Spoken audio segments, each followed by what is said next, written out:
So we read till here that there is a yoke imposed by birth in time. What does it mean? The moment the soul enters into a human body upon earth, it is immediately comes in the field of forces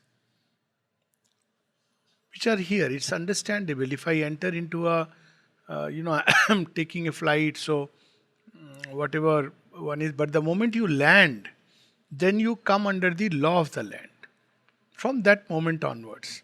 So, same way, the moment one enters into the earth atmosphere and takes a human body, all the forces which have held sway upon earth from days of Adam, they begin to affect you because they're natural. They are the kings. So you can't tell them that I have come from the kingdom, Asli kingdom. They'll say, okay, but here you have to follow our law. So this is the yoke. But there is something in us which can undo this whole process. And that is the spirit's timeless power. So this is the basic logic. For only the unborn spirit's timeless power can lift the yoke imposed by birth in time. Nothing else. So that alone can change change the law. Only the self that builds this figure of self. Very beautiful expression. So there is the self with a capital S. And there are many figures of self that we can experience anyways. In our life, so many small selves we experience. Even in one day, there is a godlike self, there is a human self, there is an animal self, and worse things which human beings experience as the day transits. But behind them all, there is the unborn self, timeless self. And that can change everything. Can raise the fixed, interminable line that joins these changing names, these numberless lives. So when we look in one life, we become one person. In previous life. So where is the connecting thread and who holds the thread? Where is that knowledge? So that knowledge is deeply embedded in our soul. So one of the things that happens when you discover the soul is that the knowledge of these previous lives will begin to come. But it doesn't come like a fancy. It will come through glimpses, flashes, because they are embedded. It's like each part has its own memory. So emotions have their own memory. So when you face a similar situation again, past emotion may come up, isn't it? Same with the body, it has its memory. so there is a soul memory, and once it has the memory, then you can see the connecting thread. The whole connecting thread is there. It's not like 100 lives are revealed the way it is told in Puranas. They are flashes, glimpses, but enough to give you an understanding of the thread which is running through your life. These new oblivious personalities and keeps still lurking in our conscious acts the trail of old forgotten thoughts and deeds. Disown the legacy of our buried selves, the burdensome hardship to our vanished forms, accepted blindly by the body and soul. Now, the classical example for this is in Mother's Agenda, when Mother describes Satprem and Sujata's relation. Many of us must have read it. Classical example, accepted blindly. So, in the first life, he for some reason goes away and commits suicide. She is very distraught. He sees his wife. He turns away from her and she commits suicide. In the second life, He has this strong ascetic tendency and feels human love is a bondage, human love is a bondage. He goes away. He commits suicide, she also commits suicide. Now, in the third life, he is born with very strong tendencies to commit suicide, but with a need of love like anything else. So, if you read his letter, he says, Mother, I have these needs in me. One of them is, I have a need of human love. And that's when Mother puts Sujata's hand in his. And then she explains this whole thing. She says, don't worry, this tendency is a karma from the past, but it'll go away. And then she describes even a moment aspiration is enough to wipe away the karma.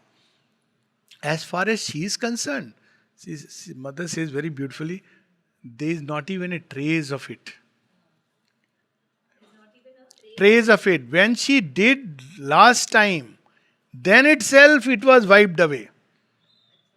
Yes, then previous life. Then itself it was wiped. Huh? Yes, it was wiped away. She came clean. There was no trace of it. They say that once you commit suicide, then it happens for 6 more lives. Yes, 7 times. 7 times. Murder and suicide. Murder is very heinous. Utkat karma. Either, if you commit murder. These are very strong, yes. She was able to come out of this. That was grace. That is mother grace. Yes, there is no other way you can do it. So grace completely cancelled. So even for Sat Prem it was cancelled. So subsequently, in this life he was freed from it. So you see, because this is anyways an incarnation of grace. So there are tendencies from the past which we carry. Of course, there can be good tendencies also. Like for instance, there can be a person who is born warrior. Not like just because Kshatriya, but because he is very strong. Or somebody is strongly identifying with the freedom struggle. Many people, would have died that time. And you feel very strongly it's in your blood. So these are the tendencies we carry. And they keep us down. Because when we have to go beyond, they are the one which will hold us back. So how to get rid of them? The key is here. Because there is no other way you can access the unborn, timeless power except through the psychic door. There is no other way.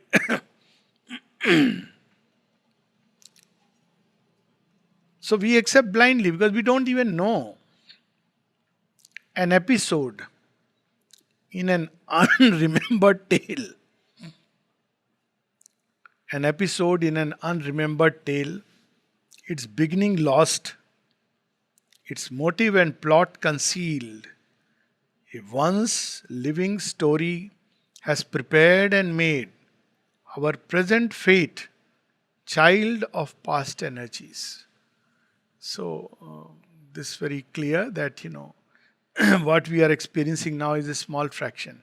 And that's why we should not run away from difficulties, because there's a chance to get rid of them. If we run away, then it comes back in a more violent form. Because you're trying to avoid.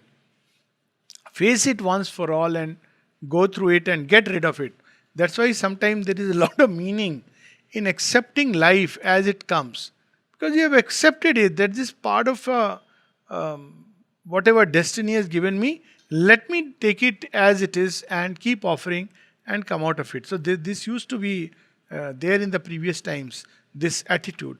And at one place, Mother says, how to reconcile acceptance and change. So that's where she says you must learn first to accept. That empowers you to bring the change. Yeah. So I hope you are not coming in the way of the. Oh, acha, that's all.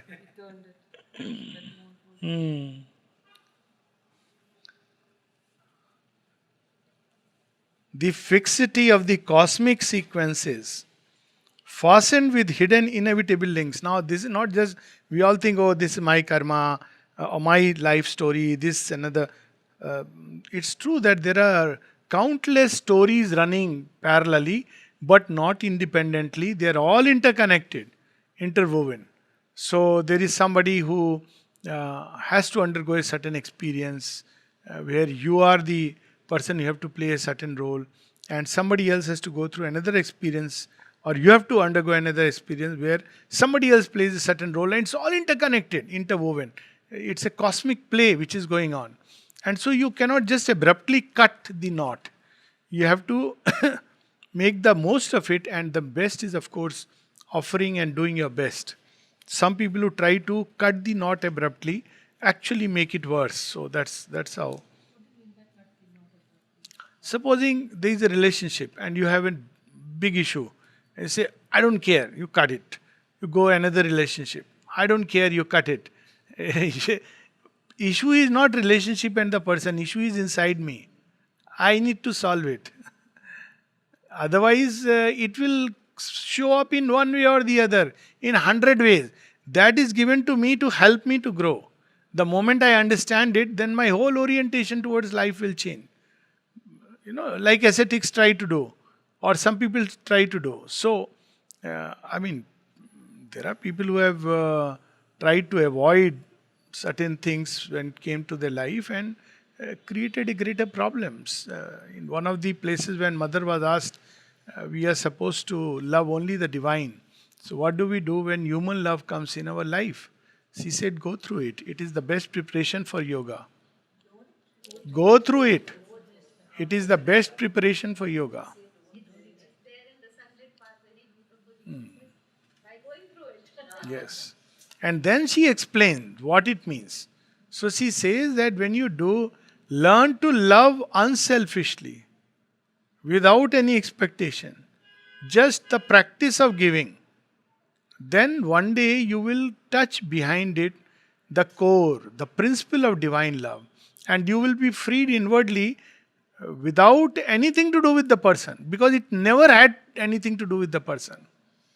Then you are inwardly free. It doesn't matter whether you get this return, that return, you are free inwardly. So this amazing. And then she says that on the other hand, if you try to cut it, then most often you will wash the baby with the bath water, and you lose the capacity to love, which may take centuries, few births to recover just that capacity to love. But then, this, since we're talking of love, Yes. love is understood in the normal sense, in another manner. In the normal sense, that's what she says. Normal sense. So, because human love is human love, it's not divine love. But this human love is a base material. Take it like that. You will work with what you have, no? So, human love is a base material, and this material has to be used. Material has to be used.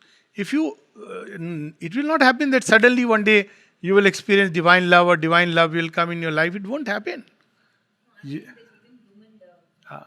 has, as you said, there's a legacy of marriage. Hmm. So after marriage, this is the way. But love can be given in many ways. Yeah. That's what is the. To be in the traditional Not at all. The absolutely. Love must change its human ways to ways divine. At the same time, if it has to be a, one way to look at it is giving breakfast. Of course, I quite agree. It, ah, that's the second. yeah. But there is another dimension of it. Love, by its nature, implies the joy of service. So you do it because there is a joy. I mean, I feel like that if you love someone, you want to do something.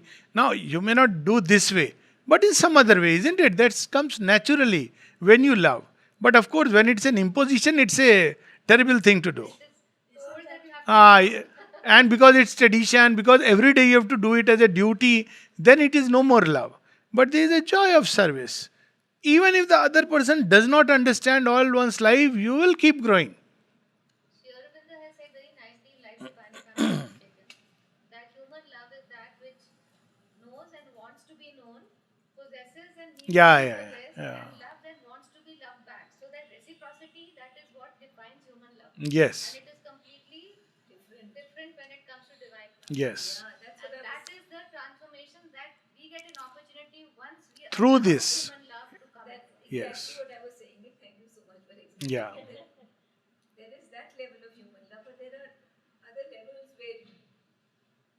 loving without.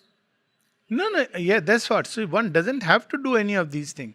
But see, divine love is something which only gives itself to creation. It never wants. So that means if we want the human love to be transmuted, we have to learn to give. At one place, someone asked the mother very beautifully about freedom and servitude. So they said that, she tells a short story then. Somebody has asked, Mother, we want freedom, then, how about service? So she says, you know the story when somebody asked a sage that I want to be independent. So the sage said, yeah, oh, is it? Then you will not have love. And she says, so true. And then she gives a very logical link. She says, what is the freedom which is possible to human being? Uniting with the divine. There is no other freedom. All other freedom is illusory. I will do the way I want to do. I'll get up at my own time. I'll make my own at my own time. That is not freedom. We think it is freedom. But to do the divine will. So how to reach the divine will? The fastest way is through love and service. So, love and service leading towards freedom and not taking away freedom. So she explains it very beautifully. You see in her own life, to what extent she goes to, because she has taken to convert one of the asuras. I mean, it's unimaginable that how she goes through. And these challenges are given for us to grow. Human love, any form of love, whether it is a husband-wife love, brother, sister. Yeah, it's not limited to husband, wife. Yeah. Any kind of love, any kind of compassion is is a way to the divine love. Yes, but compassion is a slightly different. Yes, absolutely. It's a way to the divine love. Actually, everything can become a way to the divine. Everything human can become a way to the divine love. So she must disrupt, dislodge by her soul's force, her past, a block on the immortal's road, make a raised ground and shape anew her fate. Then starts a new movement, a colloquy of the original gods meeting upon the borders of the unknown.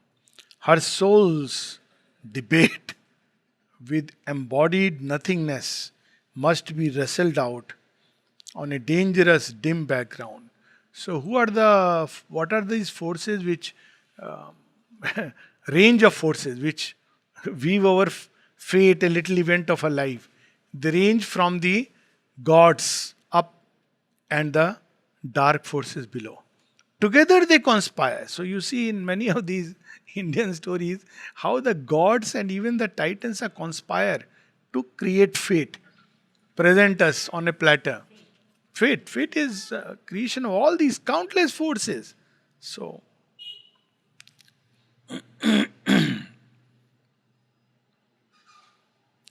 her being must confront its fathomless cause against the universe. Her being must confront its formless cause against the universe, weigh its single self. So,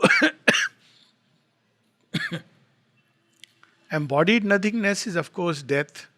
She must fight. The original gods, they must be willing to release because they have made the law. And death is only a keeper of the law. That's how death is Yama. So, if you ask Yama, Yama will say, Madam, I am sorry, I am only a small little pawn. You people have made me big. But there is those guys up there. They have decided. You see, when mother went to, she used to look in this direction and used to see a huge, like a grotto, a huge cave. Lot of wealth is there and is guarded by a huge serpent. So she asked this serpent, say, I need wealth. Let me go. He said, Mother, I know who you are. I can easily go away. You can take the wealth.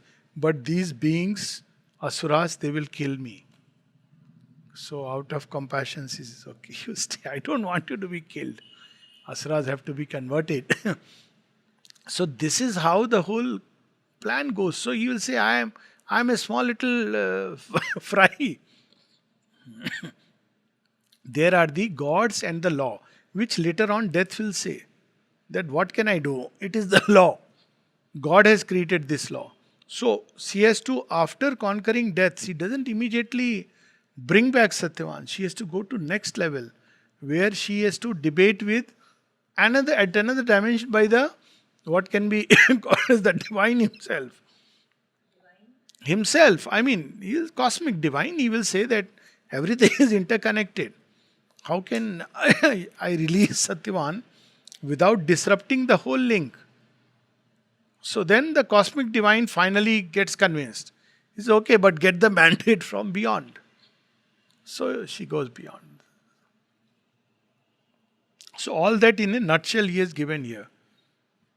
On the bare peak where self is alone, with naught, and life has no sense, and love no place to stand, she must plead her case upon extinction's worth. You can't appease the gods by saying, I love him so much, please at least let him stay. Gods don't understand. There is this line in Love and Death where Ruru is crying. Um, he wants his loved one, Priyamvada or Pramadvara, whichever way you say, to come back. So he is told, gods don't listen to your tears. They don't understand tears. They don't know what is tears. It's just some activity for them, very amusing activity. They don't know what is grief. Why? Because they are constantly seeing beyond the body. So body life is like, it's you, for a child, a toy may be too good. If it gets broken, what do the parents say? Why are you crying? I'll get you another better one. That's it. So for a parent to understand that it's not about getting another toy. It's about attachment to this toy. They don't, they think it's a toy that the child wants. But it's not toy. It is the attachment, the meaning, the value the child gave to the toy, the nourishment he draws. Now it will take him time to build that bond with another toy, and it may never happen. So the same way with the gods. They don't care. They don't understand attachment. They don't need attachment. They are immortals. But human beings, because the life is so limited, we go through attachment, affection. These are steps of our recovery. So that's what.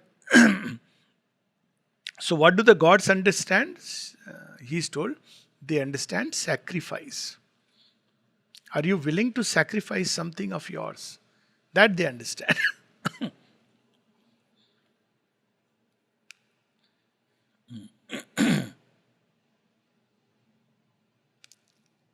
In the world's death cave, uphold life's helpless claim and vindicate her right to be and love. Where love is not known. So you have to tell death, I love him. There is nothing like love. That's how it appears. She has to carry there and vindicate her case, her right to be and love. So, and then something very beautiful. Altered must be nature's harsh economy.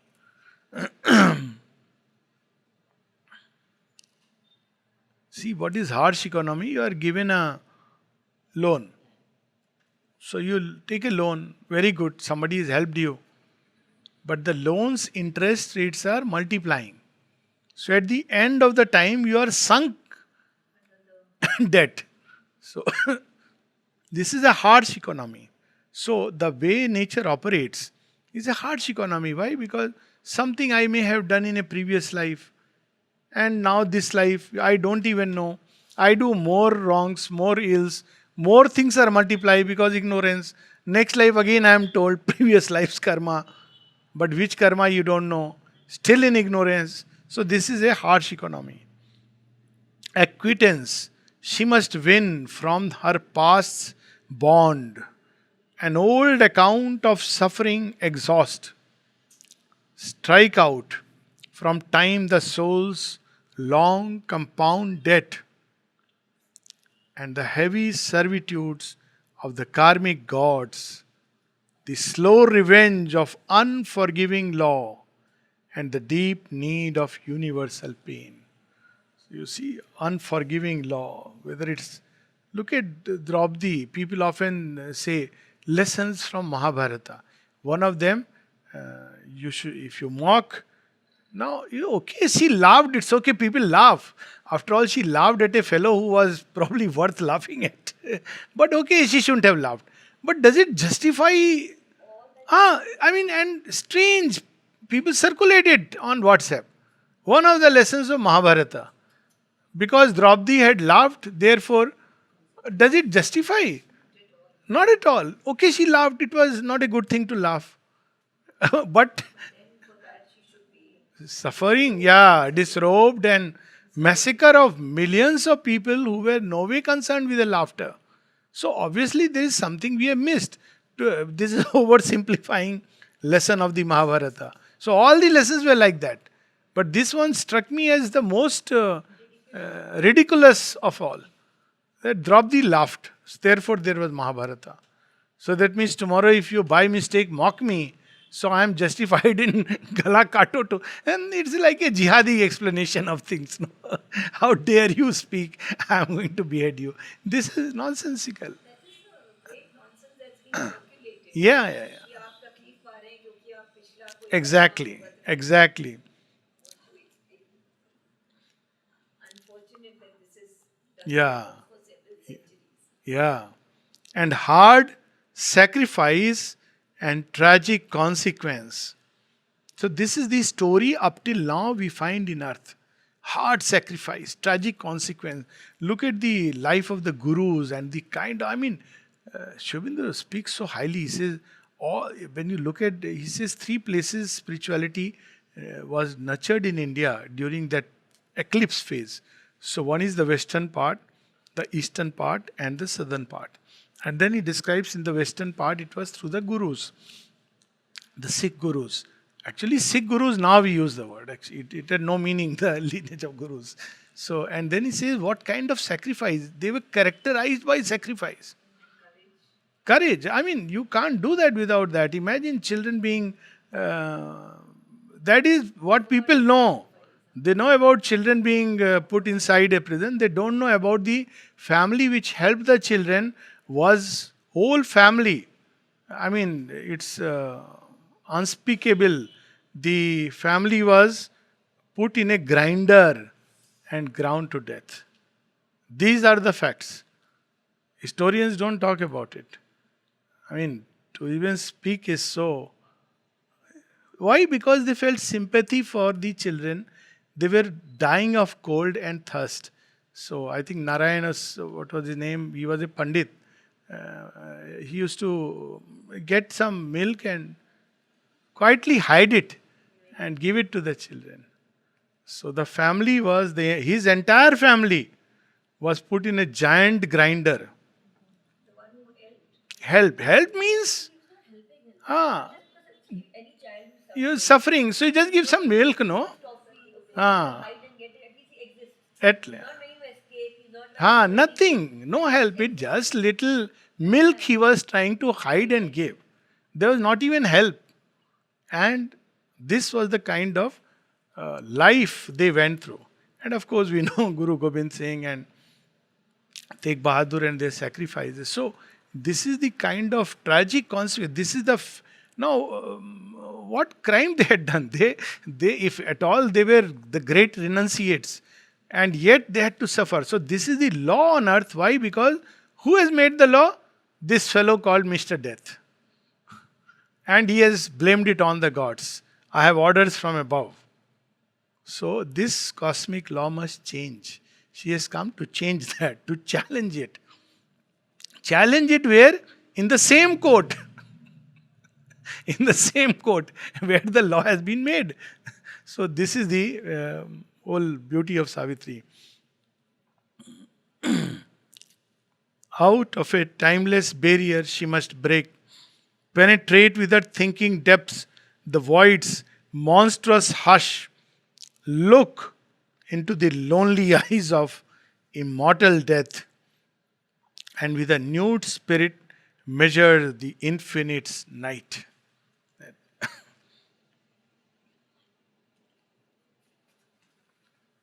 The great and dolorous moment now was close. See, again, keeps connecting us with the physical reality.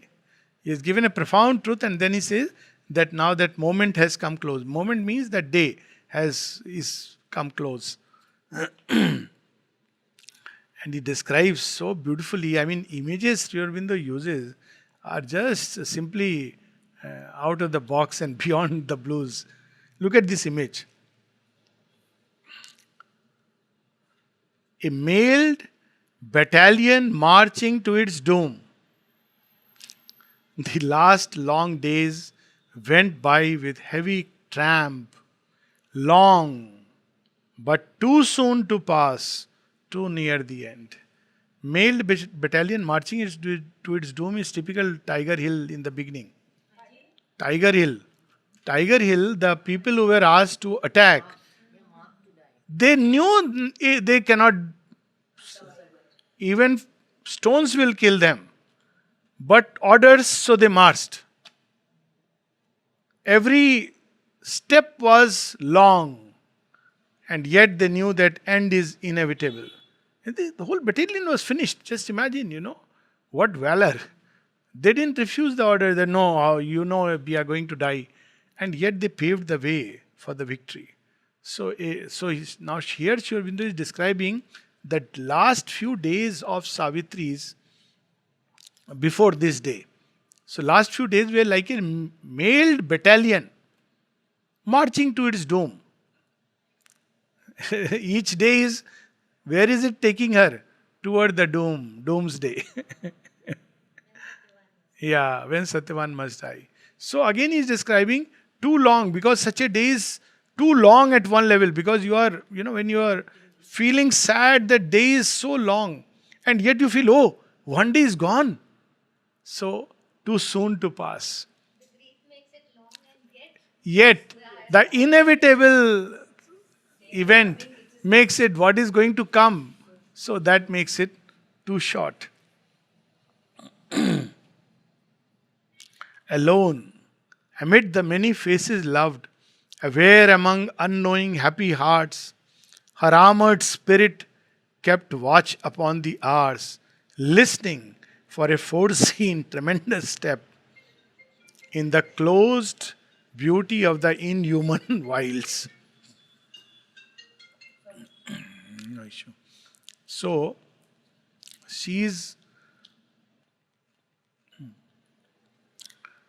there is imagine, now she's becoming more and more like a sentinel, watching for a footstep. Which way death will come? What does it sound like? How will I know? So she has been keeping a vigil over the hours. But see, now the image will be consistent. He has taken the image of military.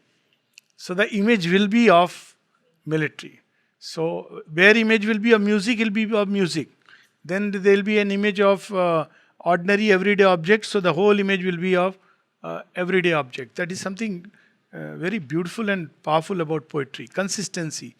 So here the consistency of image is, but who is she after all? So here now Sri Aurobindo compares her with a warrior, a combatant in silent, dreadful lists. So God has a list of those rare warriors, not these fellows who keep, rare warriors who will war against all that is evil and dark and ignorant, the true samurai. So she is in that list, and nobody knows that list. Silent, dreadful. Look, you're the commandos of that kind. She is that. So a combatant in silent, dreadful lists, the world unknowing, for the world she stood. So there are people who do that kind of sacrifice and nobody knows. what they have done silently, quietly. So she belongs to that category. No helper had she, save the strength within. There was no witness of terrestrial eyes, the gods above and nature's soul below were the spectators of that mighty strife. Nobody can come in the way. Who can fight with death? And who can help her? She alone will take this combat. Around her were the austere sky pointing hills. Now again he brings us back to the scene. So just as there was the Kurukshetra, the battlefield. So what is her battlefield? God has chosen austere hills and the trees around. Very beautiful setting, but that the setting Divine Mother has chosen. And the green, murmurous, broad, deep-thoughted woods muttered incessantly their muffled spell because of winds going through the trees. And the green, murmurous, broad, deep-thoughted woods, a dense, magnificent, colored, self-wrapped life, draped in the leaves' vivid emerald monotone. Now you see, great artists can mix different rasas. Muffled spell, because it's muffled voice. See, when there is a sound and you put its exact description. So when you go through, breeze goes through the trees, it's like its full intensity has been muffled. So it's a exact description. Yeah. Suppose you're talking and you put the fabric in front of Yeah, your so mouth. you will talk, but it'll be muffled. So, in that sense. So, now you see, look at how he is blending Shringar Ras and Veer Ras. I mean, many places you will see such blends. Sometimes in one line, Sri Aurobindo is blended two very different, even contrasting emotions. So, that's where the beauty is.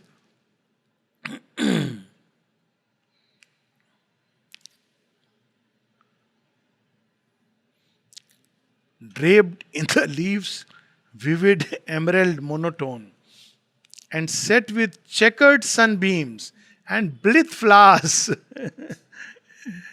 immured her destiny's secluded scene.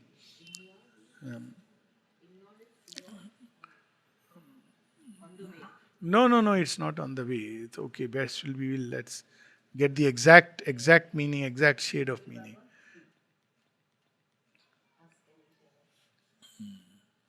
Protect, I think. I thought it covers or something like that, or create like that.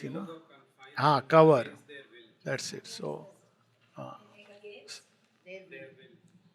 it is like cover or but against their will. Yeah.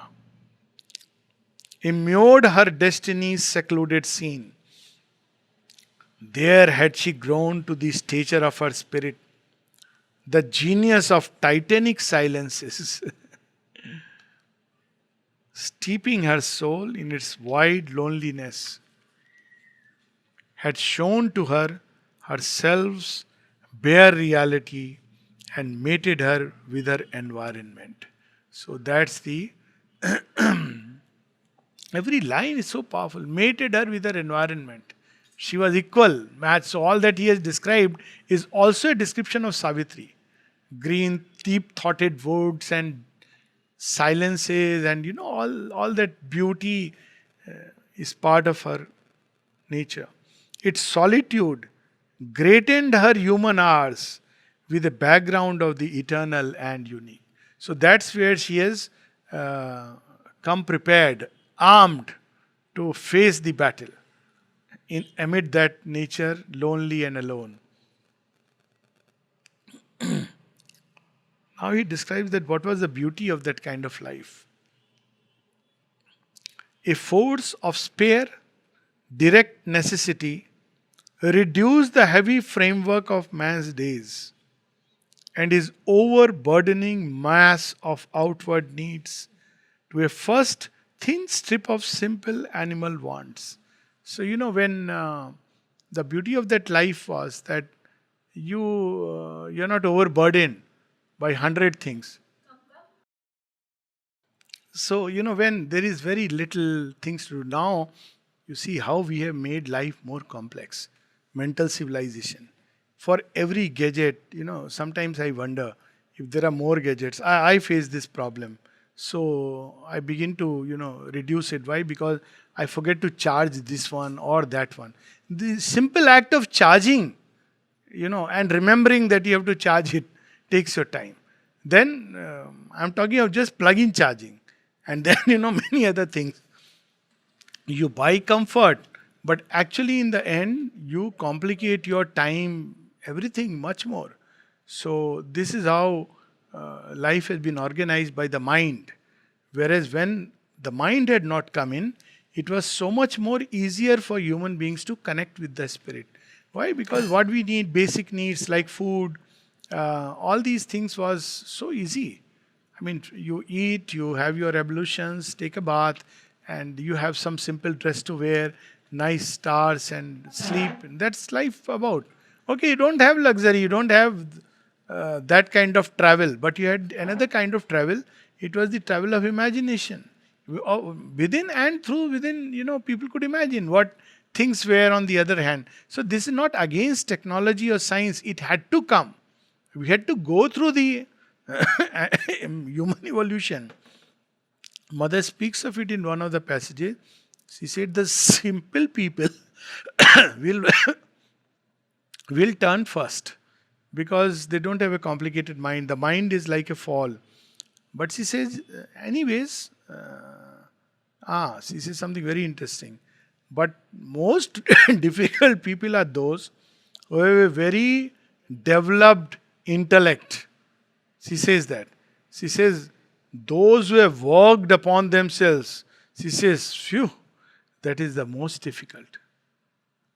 Because why? I have worked upon myself, all this. But simple people, they just come and give. And classic example, I'm really been all over, but I keep suggesting to all the devotees of Mother and Sri Aurobindo, go to Odisha in any one of these centers. Very simple. You will feel so nourished inside. And they will take care of you outwardly. And their love for the mother is just simply amazing. The way they love her. Very simple. Like Shabri and Kevat, Nishadraj. That kind of love. But then says, however, this was necessary, this fall, because mental evolution is like that. It cuts us off from everything. Cuts us off from the universe, makes us go through a narrow chasm, individualization. No, that's the process. And then after that, when you go beyond, then she says, of course, those who have gone through this phase and yet have the faith, their realization is far more greater. There is bhakti before knowledge and there is bhakti after knowledge. Bhakti is a very rare thing. Worship is there before knowledge. Simplicity, they just open. Yes. A kind of bhakti. Yes, there is a kind of bhakti which is uncomplicated with this mental paraphernalia. After the knowledge, Ha. once that bhakti, that real opening happens, it is of another level. No, that's what I'm saying. So she says when that happens, it has to go through. But when that happens, that is far more. Then the simple Yeah. people's love. But what she is saying is there is a reason why she's saying. See, in mother's writings, there is a purpose. She is telling it in a class and to a group of people who are largely based here, who look down upon the simplicity. So they have to be told that don't think like that. They are much closer to me. That's why she is using this whole image, which is a true image. And then she says, but once you go through, yes. But only when you have gone through, that you can say that yes, there is something worthwhile in you. Just because you have this here, you can't just think that those who are here are. And Sri Aurobindo describes it very beautifully in one of the letters, where he talks of two subspecies of evolving human beings. One he calls as Homo intellectualis, and the other is Homo psychicus. It's to Dilip Kumar Roy. So he says that intellectualist. He says, but how do you know that the Homo psychicus, the realization will not be deeper and more profound. Like that it goes. So she is referring to those who have gone beyond and really have the bhakti. They are obviously far more richer and complex. But here should not be mistaken with a sign of superiority. Yes. So that's what she reminded. That is why the mind is the bridge. Yes, the mind is the bridge. You cannot do without it. Yes, it is the bridge to which you have to go. Absolutely.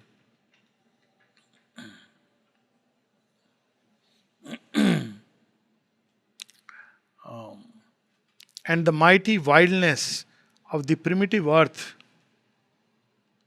and the brooding multitude of patient trees and the musing sapphire leisure of the sky and the solemn weight of the slowly passing months. Look how he brings us and the trees, the sky and everything, and the weight of the slowly passing months had left in her deep room for thought and God. There was a drama's radiant prologue lived. She had grown up in those hills and she had married in those hills and she has grown up, amid those, waited for this moment. A spot for the eternal's tread on earth, set in the cloistral yearning of the woods and vast by the aspiration of the peaks, appeared through an aureate opening in time, where stillness, listening, felt the unspoken word, and the hours forgot to pass towards grief and change. Because, it's the sameness. It's not that like today's life, some news is coming, breaking news, something is happening here, on WhatsApp something is going on. One big problem of that is gossip have become a preoccupation of humanity. So, yeah. But there she had that time. Now see how beautiful. Now there is a very, very beautiful passage which will follow. Here, with this suddenness, divine advents have, repeating the marvel of the first descent, changing to rapture the dull earthly round, love came to her, hiding the shadow, death.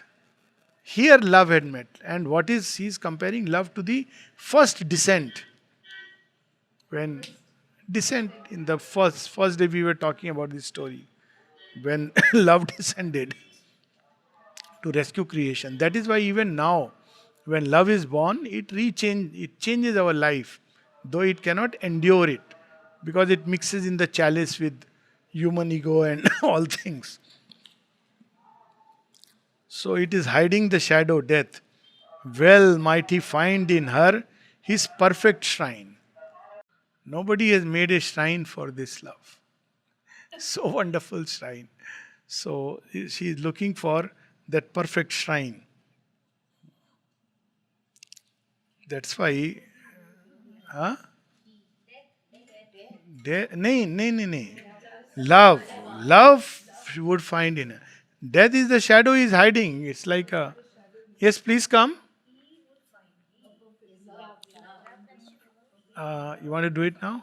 Okay, do it quickly. So basic. Just show me, huh? Don't. So basic thing is in whole this, in all of this.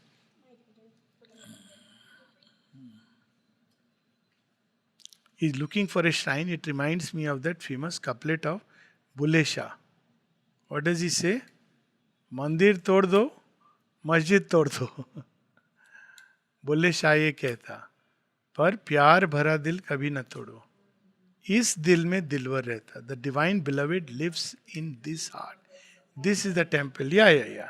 Unfortunately, they use it in all the wrong places. But anyways, because he's talking about the dil where the dilwar stays, not about any Yeah. But that's how they put it. Okay, fine, thank you. सब ठीक है हाँ सब. Savitri, then why? It will decrease. It takes few days time. Okay, so that's why he is looking for a perfect shrine. Look at this image. That where we can I? Is there somebody who is ready to embody me? Now you see this passage. This passage itself is all about how to inculcate in us that state, that attitude. What is the way which will prepare us, lead us toward the psychic state? So all this is there so beautifully. So why has he come to her? Well, love came to her hiding the shadow death. Well, might he find in her his perfect shrine. Since first the earth beings heavenward growth began, through all the long ordeal of the race, never a rarer creature bore his shaft, that burning test of the Godhead in our parts. So, till now, nobody carried this capacity to bear its fire. Like when about Radha. Now, the kind of surrender that she embodied. People talk about surrender, but if you look at surrender, Radha is an embodiment of that.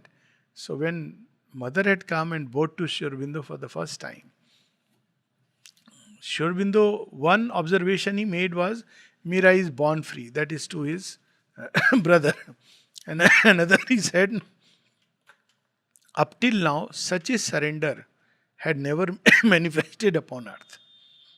From head to toe, each cell of a body, he could see is surrendered to the divine. This kind of surrender, seeing which he knew the time has come for the divine life to be realized. Now look at it. Divine life to be realized doesn't need reading of the life divine. It needs the surrender of the Divine Mother. The time had come for the divine life to be realized. Why? Because he saw that surrender in the Divine Mother when she bowed down. She gave everything, right up to that was her capacity to completely erase the past at one moment. After that, she didn't feel, oh, this is so difficult a place. Can we have little AC and how about, heat management? But maybe 2 months I'll go to Paris because it's a cold climate. Nothing. She had to go away because of the war, and even then, she didn't want to go.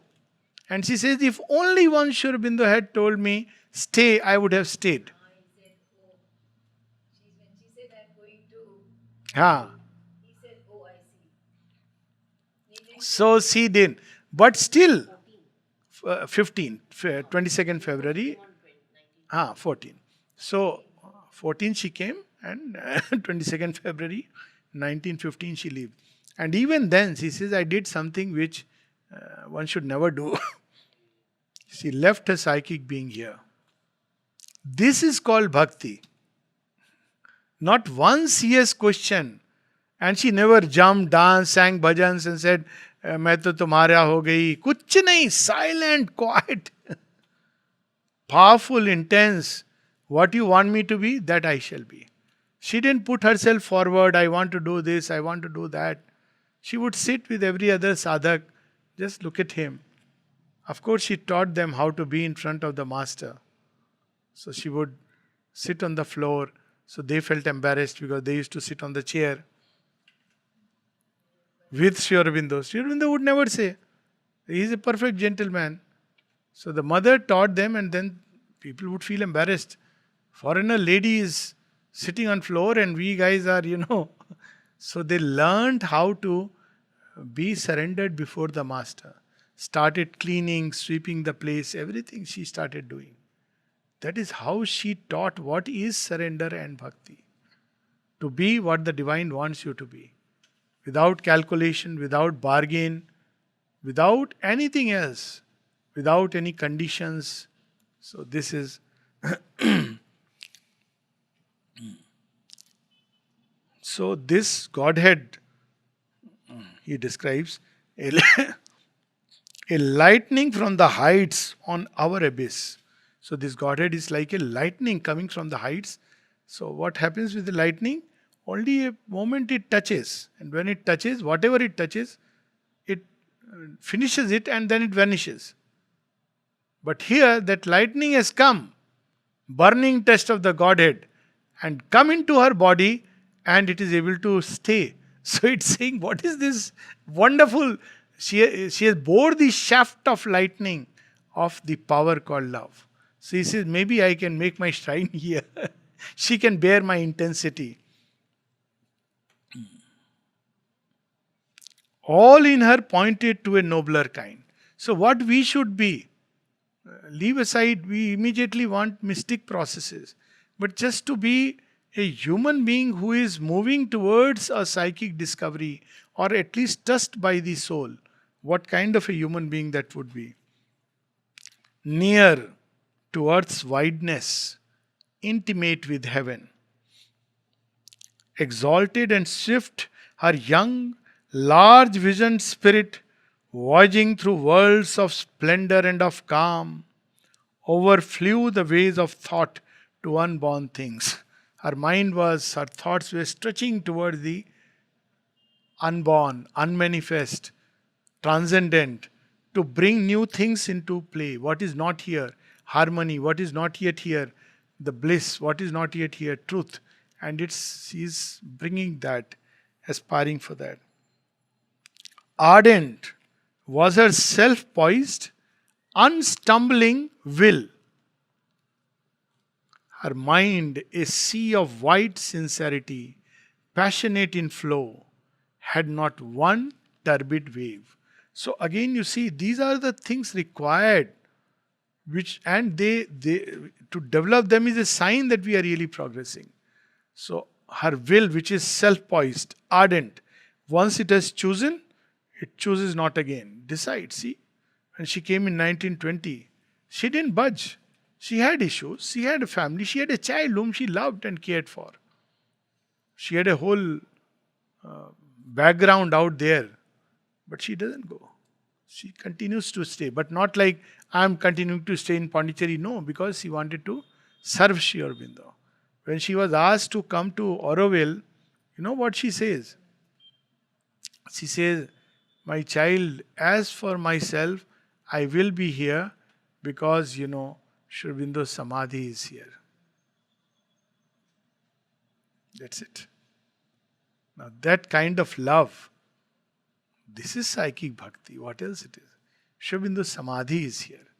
How can I leave him? And when she is asked her reminiscences, she says, I came to India to meet Sri Aurobindo. I lived in India to live with Sri Aurobindo. And I continue to live here after his passing, is to continue to serve, do his work, which is by serving the truth and enlightening mankind to hasten the rule of the divine's love upon us. that is what is her work. In 3 short sentences, she has summarized a life. This is surrender, this is yoga, this is tapasya if you look at it. This is love, this is bhakti. So, entirely different kind of bhakti. It has nothing to do with dancing, jumping, screaming, singing bhajans. You become the bhajan, your life becomes the worship. Again, Mother emphasizes so much on sincerity.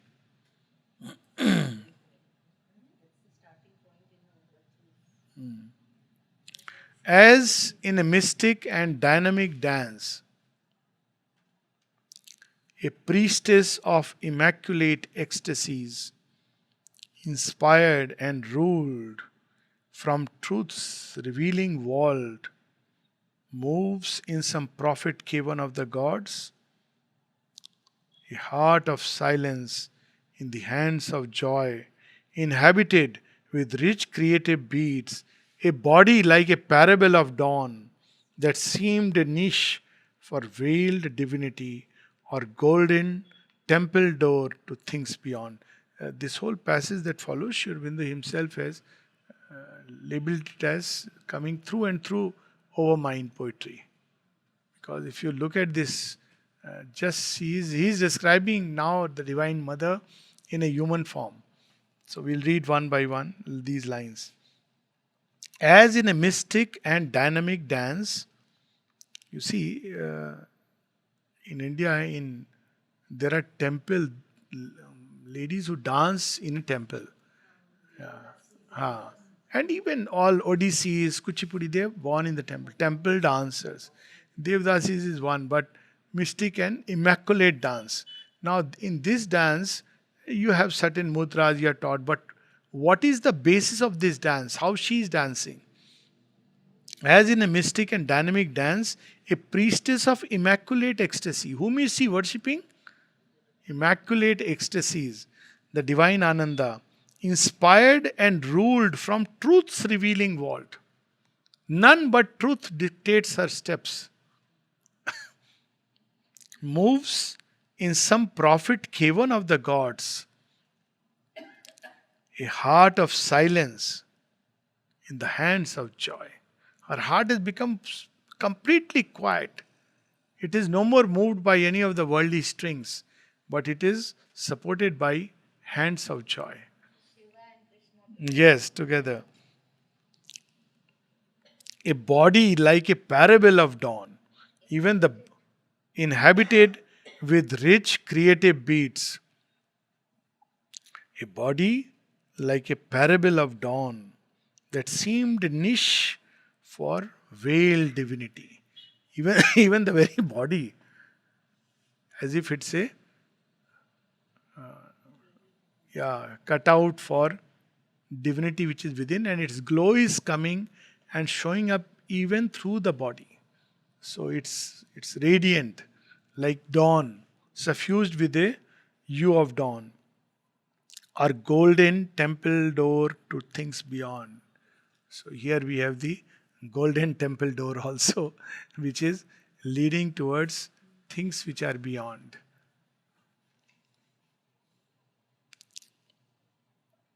Immortal rhythms swayed in her time-born steps. Her look, her smile evoke celestial sense.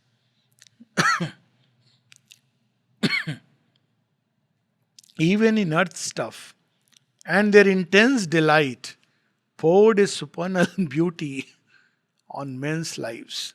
This is how Mother has done the yoga, and this is how she does the yoga.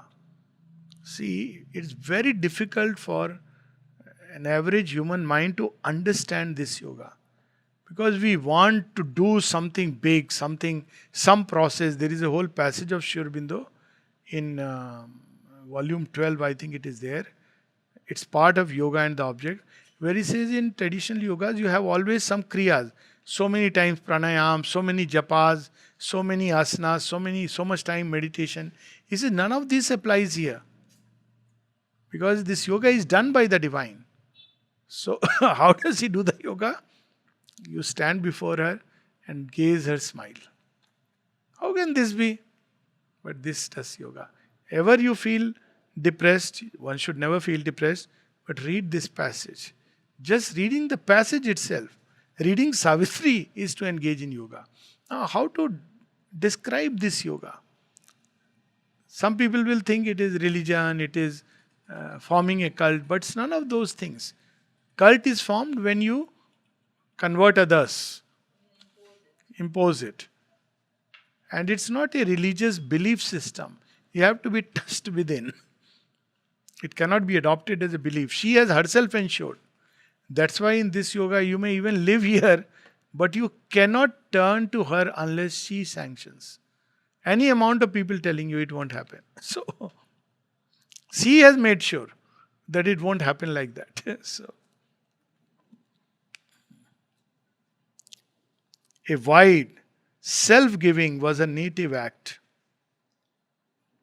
A magnanimity as of sea or sky, enveloped with its greatness all that came, and gave a sense as of a great end world. And see, that is the beauty. This is the way in India actually one line of spirituality developed. See, one part is Vedanta and yoga, where you have the philosophical understanding and the practices based on that. But there's another line which people have followed, which is not, I'm not talking of Tantra right now, but which is not given much importance. But I have seen it. I have seen it in my own life, I mean, my parents' life and many people around, is simply by reading the life of Rama in Ramcharitmanas. What happens? How they are changing? They are changing. They develop such bhakti, such wonderful experiences. I mean, Tulsidas, who wrote Ramcharitmanas, it is said that once some burglars came to his house, they saw two beings, luminous beings, pacing up and down with Dhanush Band. They ran away. Who are these guardians? Because this is how bhakti develops. There is no method of bhakti. See, by reading what is happening, there is manana, there is a kind of darshana, because you are immersed in that. So, what will happen? All this will bring the psychic forward, simply because no other part is much interested in it. But ultimately, the soul rejoices. So, it won't feel like leaving. After all, if we really question ourselves, which part of us takes joy in reading Savitri and says, no, let us have it more?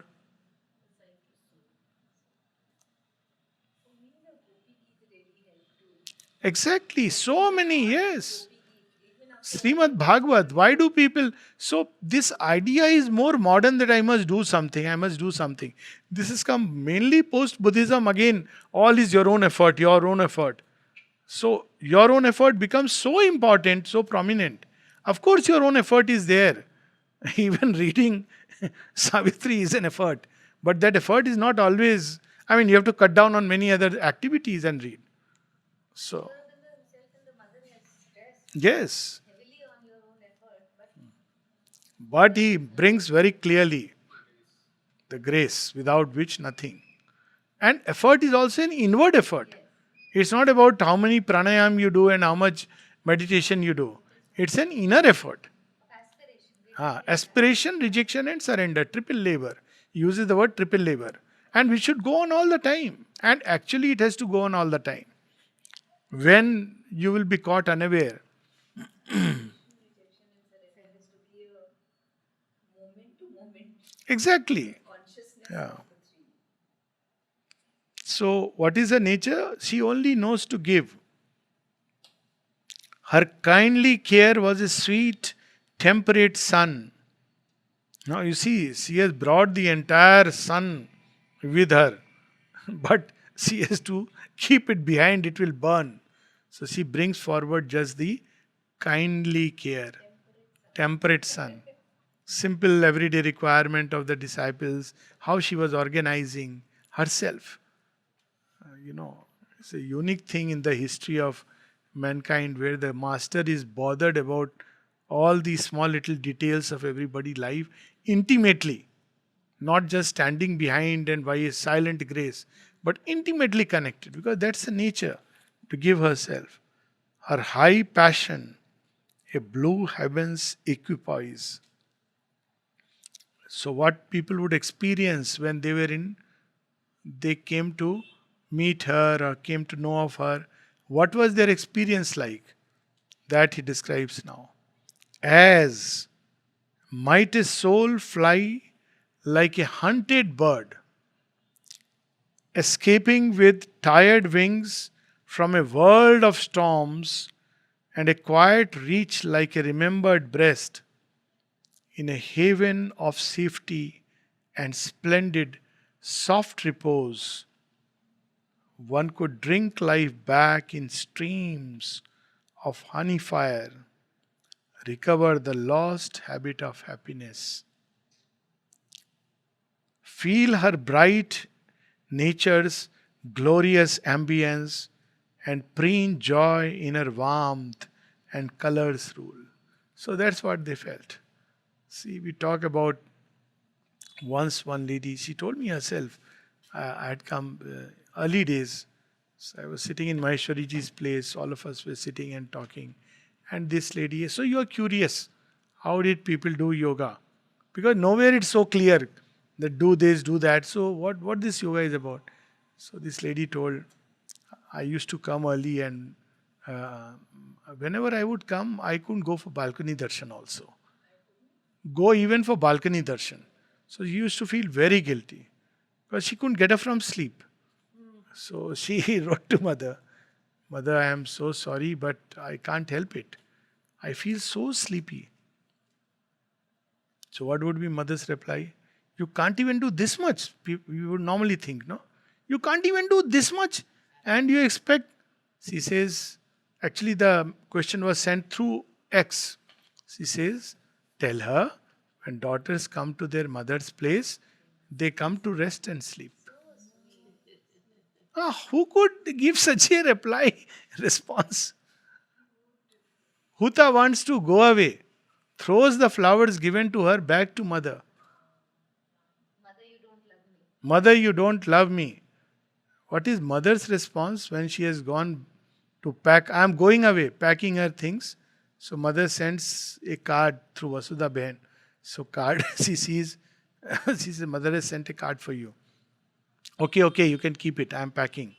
Won't you like to know what mother remarked after you left? Okay, tell me, what did she say? Mother said she doesn't know how much she loves me. She's not even saying she has no idea how much I love her.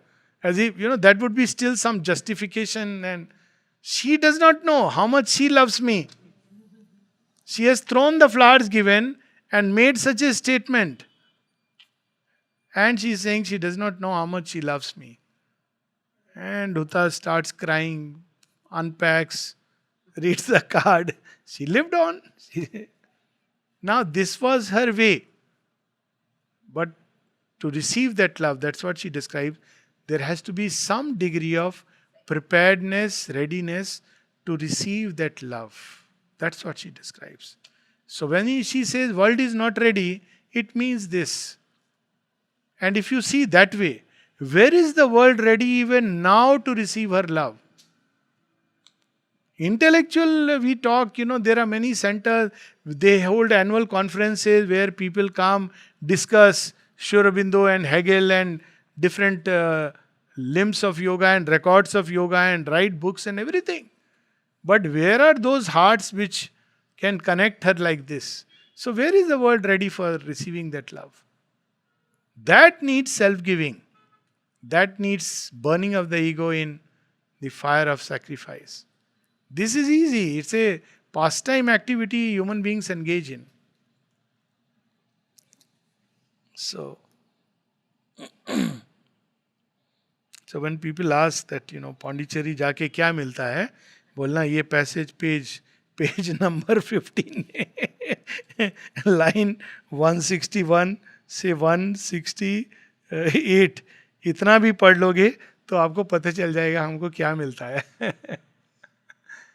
When you put your head at the samadhi, what else do you feel? A deep of compassion, a hushed sanctuary. Her inward help unbarred a gate in heaven.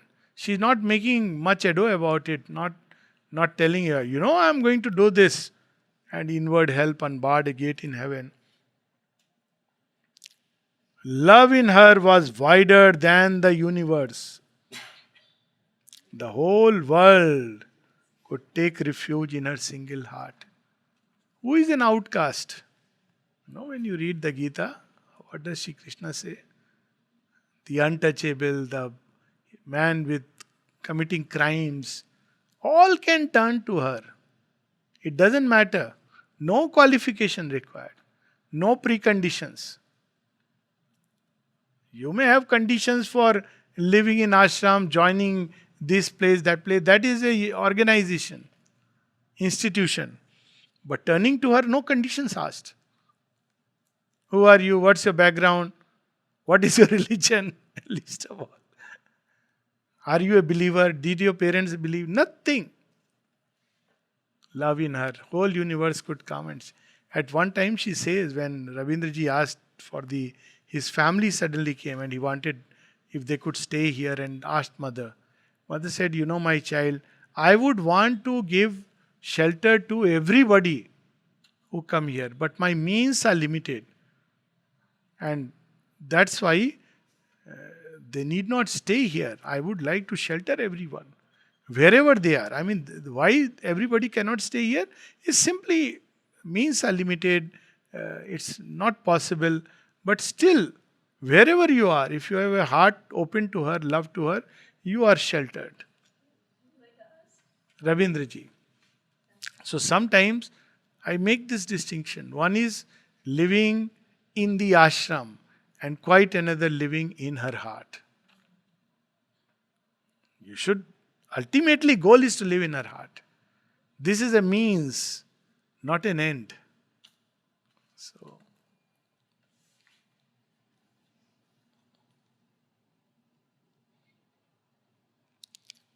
the great, now he is connecting, the great unsatisfied Godhead here could dwell. The great unsatisfied Godhead is love. Here he could dwell. Why is unsatisfied? He is never satisfied. He wants vastness. He wants that complete self-giving, and nobody is ready. Vacant of the dwarf self's imprisoned air, her mood could harbor his sublimer breath. It cannot dwell where there is ego self, dwarf self. So there was no corner in her which had anything of. And really, if you look at her life, how she could completely erase the past. Even with Aurobindo. Look at his surrender. He's in the midst of, political struggle, and he's regarded as a hero and gets one command, drops it and comes. Who will look after? Who has given me the command is looking after. Not that I must get the glory and win the Sehra. He has asked me to come there, go there. When he comes here, doesn't look back. Why? Because this is the command given to him, the work given to him. This is the kind of surrender Mother and Sri Aurobindo have taught us. Spiritual that can make all things divine. For even her gulfs were secrecies of light. Even those areas of nature which we would normally call as dark areas, even there was no darkness there. They were also hidden aspects of light. At once, she was the stillness and the word, a continent of self-diffusing peace, an ocean of untrembling, virgin fire. Virgin here is in the sense which is given to none, nobody. It's completely given to the Lord. So that is the original, that is the conception, really the Virgin Mary from whom Christ is born, that is the original sense. Such purity which is given only to the divine. It's only out of that consciousness that the Godhead can emerge. So that is the conception. Or of Buddha's mother. So it's not about the human facts which may or may not be true. That's not important.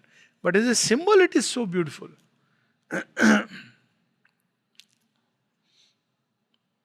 The strength, the silence of the gods were hers. In her, he found a vastness like his own. He is now is love again. It's continuing about love. His high, warm, subtle ether he refound and moved in her as in his natural home.